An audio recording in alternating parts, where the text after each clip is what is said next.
Today I am going to give a brief overview on our super KVK against what previously was three Imperiums. Uh, to everyone who has been in our KVK and who is not watching our KVK. So before I begin, I want everyone to know that I will try to be as unbiased as possible in this video, and I will try to speak with evidence and fact instead of opinion. But people's opinion might be different than what I say in my video, and that's totally fine. And I want you guys to know that no matter how hard you try to be unbiased, there is definitely going to be some type of bias, but I will try my best. Okay, so I will start from the beginning of our KVK for those who haven't watched and give a brief overview. So in the beginning of our KVK, 3090, 3080, and 3075 are three Super Imperiums. I believe the pre-KVK event 3088 won with 1.3 billion points, 3090 won with 1.1, and I think 3075 was actually 3090 was at 1.2, I think, and then 3075 was 1.1 billion points for pre-KVK in SLC in KVK2. Okay, this is not a SLC or KVK3 KVK. So super crazy KVK, super active KVK, which I loved.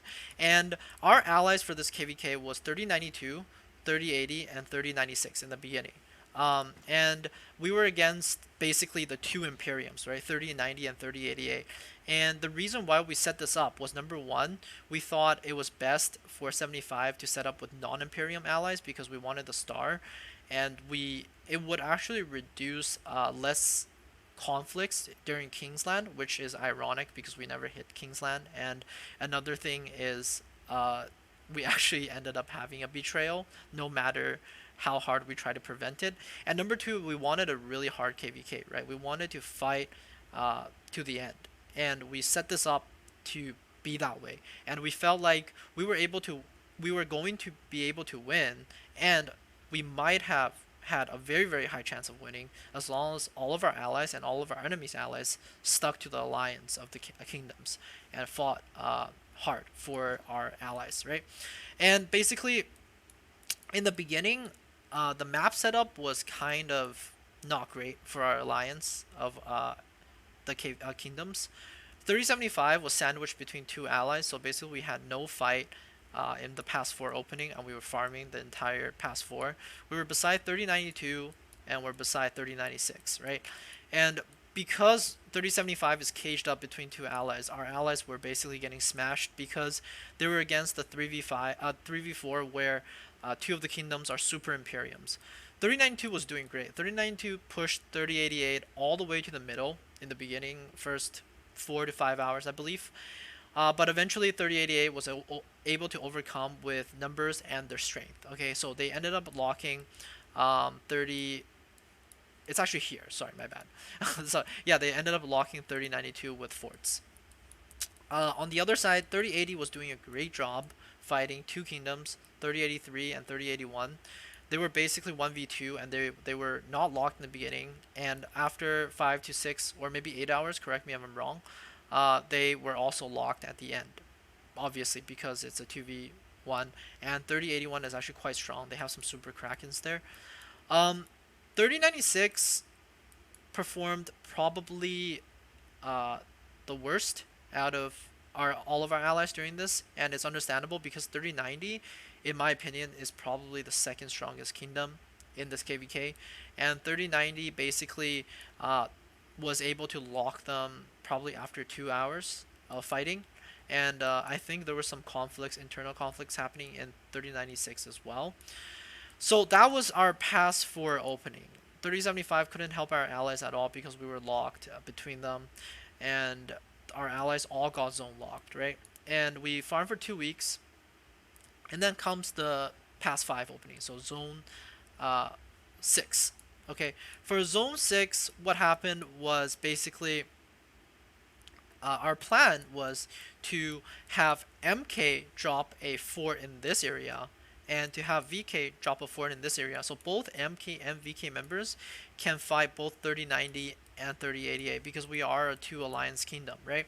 And I'll explain a little bit why we decided to drop the MK fort here. So as you can see, if we drop the MK fort here, in order for them to get to our fort, they would have to go through this bridge and this bridge. So it would be a very long walk, and it would be easier territorial in the territorial sense for us to defend our fort. However, even though this was a great location to drop our fort in, we did miscalculate and we did not think about how fast 3090 can flag compared to 75 VK. So when 3090's flag was over here, VK's flag was barely outside into zone 5, and that's because of our technology that we're so behind on for 75 VK.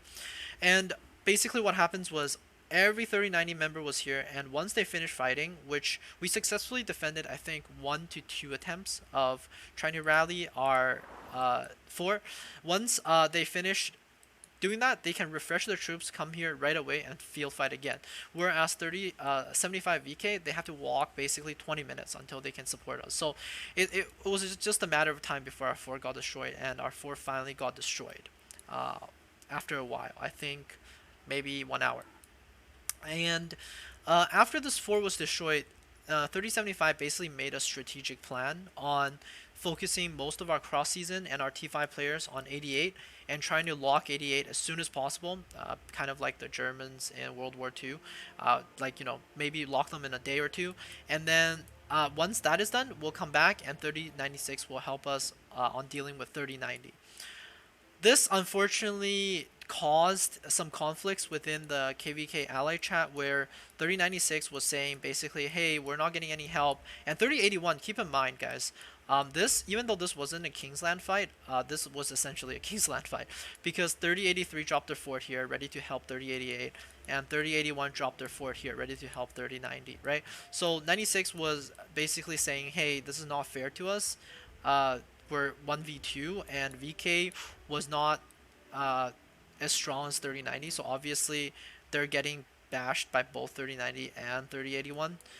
So what happened was they said, this is not fair, why are you guys not helping us?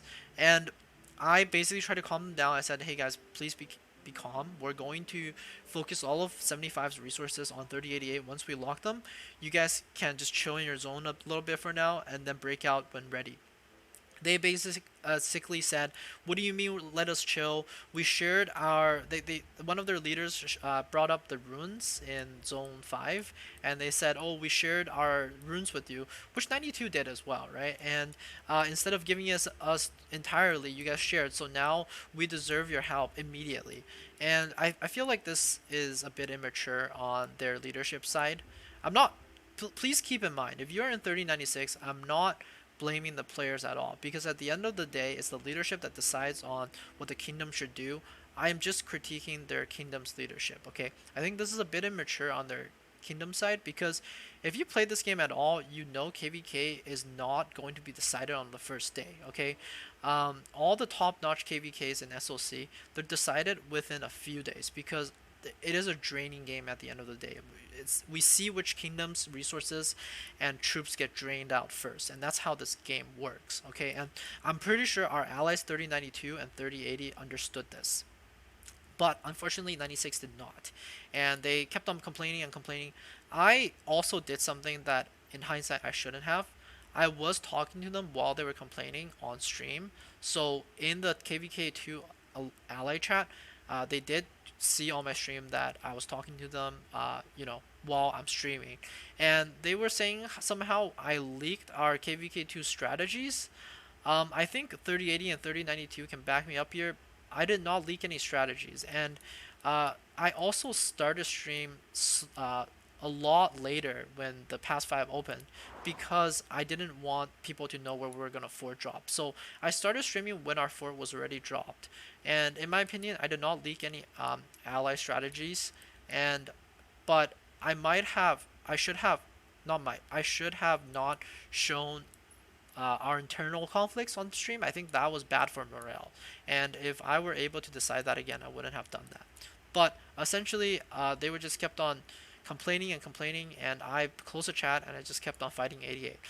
10 minutes later, one of our leadership members came in, told me that 3096 decided to betray their allies and made a deal with 3090 on ceasing to fight them and letting them have this pass 5 immediately. So at this point, I was quite disappointed in 3096 because, to give a little bit of background on how we chose our allies, we were set on 3080 and 3092 being allies a long time ago, and for our third ally, we were deciding among a few kingdoms. 3096, one of their leaderships previously called named Blackstone, who migrated away actually after the Pass 4 opening, was saying how they farmed all KVK1, did not get to fight, and they won a good fight for KVK2. And genuinely believed him, and I don't think he was lying at the time, to be honest. And we decided to ally with 96. But after Pass 4 opened, I think the 96 people had a bit of conflict because there was very few people who showed up for the Pass 4 opening, and they lost basically their Pass 4 Zone 5 ground holds immediately. So Blackstone, who was originally leadership, left the kingdom immediately, and one of their super whales called Too High to Die, I believe, also left the kingdom immediately. And I think they both have some resentments towards the leadership. At that time, I thought maybe because 96 also has told me that Blackstone barely fought in the past opening and had lower KP than some of the free to plays. I took them for their word. I don't know if that's true. Blackstone, you can reach out to me if that's not true. But I took them for their word, but I was kind of confused why Too High to Die left because he was fighting like crazy during Pass 4 opening. And I didn't. Yeah, was one of my mistakes. I should have sensed something weird going on in this kingdom at the time, but I still believed them, and I tried to keep the morale up in the KVK chat by talking to everyone almost every day.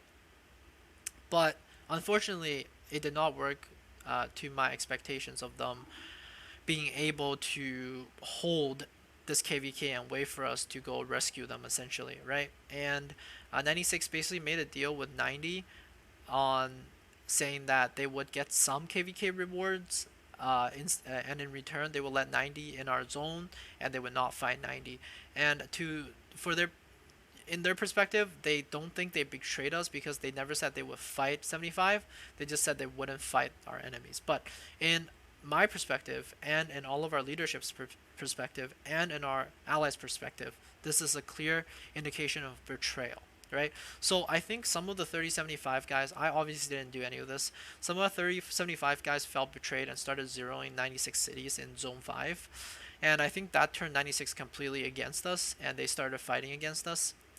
So at that point, it was a 3v5, right? Where the two of the kingdoms were super Imperiums. To be fair, 90 did drop their Imperium status during battle, so I think they dropped quite a bit of power. But it was still an impossible war once it was a 3v5 where 3080, 3092, and 3075 were against maybe one Imperium and four other kingdoms where one of them have a super kraken. Shout out to SPQ and Adam, two super krakens, and one of them were super active. Shout out to 3090, right? So even though it was an impossible mission, we still tried to stick it out to the end, and basically 75 and 92 were against 81, 83, 90, 88, and 96. Obviously, 3080 was also fighting 83 and 81, but I think 83 and 81 wasn't focused fully on them because they had to split their intentions between us, right? And we held it for 24 hours. I think we did very, very great on this regards. And then at the end, there were just simply not enough people. It was basically a 1v10 on all sides, and we didn't have enough garrison leaders. Basically, what happens is I'll show you our garrison leaders. As soon as me, Leo, Venture, or Sweaty Cream Pie goes offline, or no longer rallies or garrisons, we just lose the trade tremendously. Because when I say lose, it's not like we're actually losing the trades. It's more like a 1-to-1, 1-to-0.8, 1-to-0.9 type of trade. And let me show you some reports that I have favorited. Okay, so what is this? Is this a? Oh, this is a city. I zero someone city. Okay, I don't know. This wasn't me, but let me show you some reports. Okay, so against 96, we had 11 mil KP when they had 1 mil KP. So these reports are what we are used to, right? 10 mil against 1 mil. What is this? Also against 96. Against 88, we got 18 mil against 4 mil. A bit less because 88 actually has a bit better garrison leaders, but we still were trading crazy. Like, look at, oh my god, look at this, right? So once we left, it would have been 11 mil against 11 mil, and one kingdom simply just does not have enough resources to deplete like that, right? So we obviously started losing. Which then I sent out a kingdom mail for everyone to TP back to zone 4, and we basically decided that we would focus all of our attention on uh, locking 96 because they wanted the KVK rewards, and we're not even going to let them have that. Like I said to 88 and 90, I can accept defeat. I can accept defeat perfectly fine if we were in a 4v4 and we couldn't win. But I cannot accept betrayal. So that was basically what our plan was, to completely punish 96. But 92's queen, basically she is king also over there. Her name is TSGM, went on an absolute, you know, steamroll where she bought out the entire kingdom's resource sellers resources, and we're just giving it out to her players for free. Said, if you want to fight, just take it for free. She even offered to help us buy resources, and basically what she said was, we can lose, but we have to lose with dignity. And she four dropped. She said, we're gonna give up our zone 5 entirely. Sorry, excuse me. Zone Yes, zone 6 and zone 5 entirely, and we're just going to help 3075 here against 3090 and 3096. And they four dropped here. They defended this pass, and we were so inspired by them and their attitude, we started fighting again against 90s, and we were able to burn a lot of 90s flags actually. But eventually 3088 four dropped here, and it was no longer a 2v2, it was a 3v2. And to be honest, it was a 4v2 actually. So 3092 against 3081, 3090, and 3088, and 3096. And 92 wasn't able to hold the pass, which is obvious. You can't do that against two Imperiums, or one Imperium, one super active alliance, one Kraken kingdom, and whatever 96 is, right? So we lost it, and then we basically lost this war as well. So now basically it comes to where we are right now. I don't think we called a ceasefire with 88 and 90 as well, but we did tell them we're not going to be fighting them majority of the time anymore. We will be focusing mainly on zone locking and blocking all of 96's zone 5, and basically not let them have any rewards that they wanted so badly, right? And that's basically where the KVK is right now. I think we have basically lost the KVK at this point. um, and I want to say something. So I am very proud of our allies and our own kingdom, and I believe 3075 is still the strongest kingdom in this KVK, and I still believe that we can smash 3088 and 3090 um, in a vacuum, 1 versus 1. Okay, and I am going to use some stats to back up my claim. Obviously, like I said, this is my opinion because we never tested 1v1 for a kingdom, right? And if you have a different opinion, I totally respect it, but I will show you why I have this opinion with some evidences, okay? So let's go to the War of Conquest. So this opened, I think, a few hours after Pass 5 opened, so there was a bit of KP that was not accounted for. As you can see here, I am ranked 1. I think this is a purely kill point. So after 5 hours after the pass open, I gained 700 million kill points from then to now. And if you look at the top 100, okay, I counted the top 100. 49 of them are all 3075 members. So let that sink in for a while. In an 8 kingdom KVK, 49 out of the top 100 players in terms of kill points are all 3075. So that shows that 3075 has 0 next to almost no dead weights. Another thing I want to show is that our 3075 scanners from, so what I have on my screen right now is all in Chinese. Excuse for that because we did use a Chinese scanner and I am Chinese, so I understand it. And I will show some stats here. So for our KVK2 starting from July 12th to July 24th, on the top left, so this 1.4 number with the Chinese character here shows total deaths. Okay, and this character in Chinese means hundreds of millions. So 1.4 means 140 million. Okay, so that's total deaths of our kingdom from July 12th to July 24th. So our kingdom has had 140 million dead troops. I don't know how many of them are T5, T4s. I can provide this later if you guys are curious. The second row on the left shows T4 total kill points. Okay, you can see the unit is in 100 million, right? So 11.5 means that we had 1.15 billion KP for T4s alone. Not billion KP, sorry. 1.15 billion units of T4 kills. Okay, and for T5s we had 210 million T5 kills. That's numbers of T5 troops. Okay, on the bottom left. On the right top is a unit in Chinese character, which means 10,000. So when it says 22.3, it means 223,000. And that's the average deaths among our players. So the average amount of deaths per player is 223,000. Okay, T4, T5, I have no idea. Average T4 kills per person is, since it's in tens of thousands, right? So 178 means 1.789 million kills, and that's not KP. Okay, that's number of T4 kills. Number of T5 kills per person on average is 324,000. So I have not seen 3090 or 3088 stats, but I am very confident that their singular kingdom stats is not high as our kingdoms. Okay, I might be proven wrong. If they do have the scans, I would love to see it.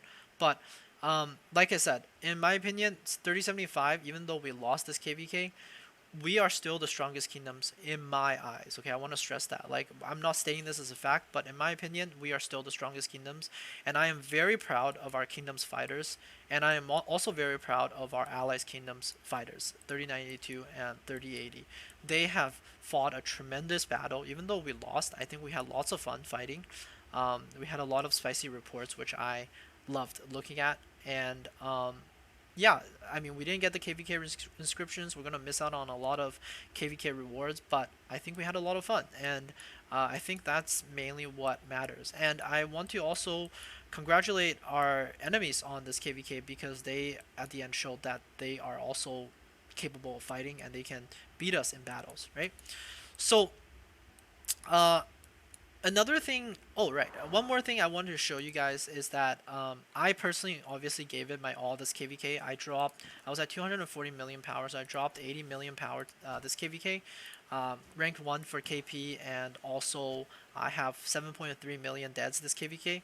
I was aiming for 12 mil, that was my budget for this KVK, but unfortunately um, we didn't want to keep on depleting 75's resources, because if we waste everything on this KVK and we lose, the next KVK is going to be a C or D seed KVK because of how much power we have dropped, and our players are not going to have as much resources to be able to fight the next KVK. Okay, that is also an honest opinion. And right now we're just going to try to punish 96 for what they've done to us and our allies.